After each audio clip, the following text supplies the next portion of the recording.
大家好，天堂經典版一直以來都有第三方詐騙的事情發生，沒想到連遊戲的第三方詐騙猖獗到新聞都報道了出來。其實第三方詐騙呢，之前在很多代購都有發生過，但最近就是天堂經典版比較常發生嘛，發生的比較頻繁。我們來看看這個 ET Today 的新聞，天堂經典版短短3個月呢，就變成了無數玩家的噩夢。不管是工作室多的像螞蟻一樣呢，還是永無止境的排隊噩夢之外，就是課長最容易遇到的第三方詐騙。我們就來看看這篇新聞，這個是當買家被詐騙的案例。有個玩家叫做阿賢，他前後後消費了近100萬，就是為了圓童年的神裝夢。在3月中的時候，阿賢在社群上看到有人在賣神裝，對方的加8細劍跟加7紅頭巾。談好價格是新台幣3萬塊，雙方在遊戲裡開了交易視窗，但到了付費環節的時候呢，這個昵稱叫 Rain 的賣家突然說：“不好意思，我今天的 Line Pay 收款額度滿了，可以改用銀行轉賬嗎？”阿賢當時不疑有他，立刻用手機轉賬了3萬塊過去。結果轉賬成功之後呢，對方就直接登出遊戲了。阿賢一開始還安慰自己，可能是伺服器斷線，沒想到傳賴詢問，直接被對方封鎖。這下阿賢才警覺到自己被騙了，他立刻跑到3重分局的重陽派出所報案。但最讓阿賢傻眼和憤怒的，不是被騙了3萬塊，而是他後來收集了更多對方的賴 ID 跟一些資料，想要提供給警方追查的時候，警方居然冷冷的回一句：“這個很難追查。”甚至警方也沒有及時申請封鎖涉案賬號，任由詐騙集團換個頭貼、換個名字，繼續在各大社群尋找下一個受害者。這讓阿賢痛批警方的辦案態度真的是太過消極了，可能跟恩熙大哥鎖外掛一樣消極。接着再來就是當賣方被詐騙的案例。如果阿賢的遭遇是無奈，那這個阿賢的盟友37歲的外送員阿漢，那真的是倒霉又好笑。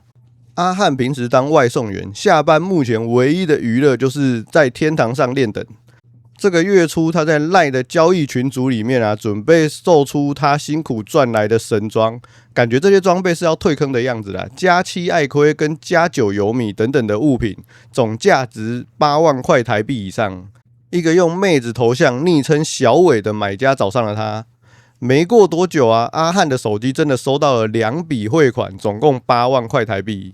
阿漢高高興興的把神裝在遊戲裡面交易給對方，結果才短短的6個小時過去阿漢突然收到銀行的通知，你的銀行賬戶已被列為警示賬戶。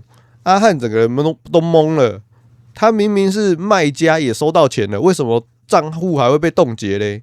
他去報案阿漢氣得用賴質問對方結果這個詐騙仔呢，沒有任何的羞恥心，反而還態度極度囂張，直接回訊息嘲諷阿漢，這是在給你上一課，不要沉迷遊戲，我只是讓你回歸家庭，回到媽媽的懷抱，別玩遊戲了，要聽媽媽的話。這個行徑是不是太惡劣了？騙了人家的心血，還要用這種高高在上的姿態羞辱受害者。阿漢氣到直呼對這個遊戲徹底心碎，要直接退坑。3重分局也表示案例已經交移給台北市的大安分局偵辦。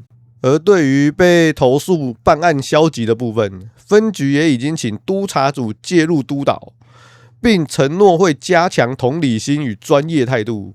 其實這2個案例就是典型的第三方詐騙，嫌犯在網絡上面分飾兩角啦。一方面是他扮演買家，跑去跟賣裝備的賣家說：“我要買你的神裝，賬戶給我。”另一方面，他扮演賣家，跑去跟想買裝備的買家說：“我有加8細劍，賣你3萬。”接着，嫌犯把賣家的銀行賬戶提供給買家，買家以為自己匯款給了嫌犯，開開心心的把3萬塊匯了過去。賣家一看到賬戶真的收到錢了，就把神裝交給在遊戲裡面的嫌犯。結果呢，嫌犯1毛錢都沒花，白嫖拿走了賣家的神裝，而買家付了錢卻沒有拿到裝備，憤怒的去報警。警方自然會循着匯款流向，把賣家的賬戶給凍結。最後2個無辜的玩家，一個虧了錢，一個虧了裝備，甚至賬戶還被凍結。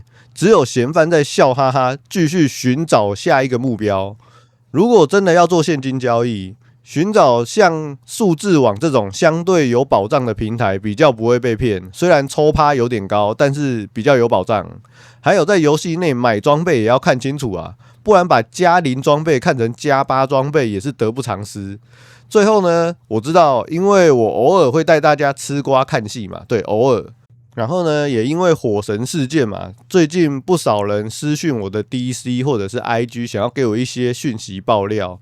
但因為我就是跟大家一樣吃瓜看戲，並不是爆料的平台，所以我這邊呢就是只會轉述公開平台上面的瓜。所以呢，你私下給我的訊息爆料啊，並不會特別做成影片。好啦，以上就是今天的影片內容，感謝大家觀看。大家對於第三方詐騙看法是什麼，都可以在底下留言分享哦。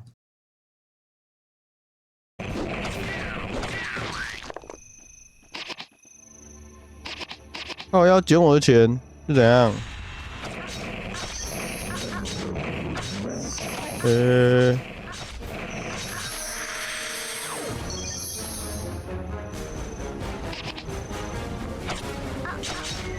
走開哦！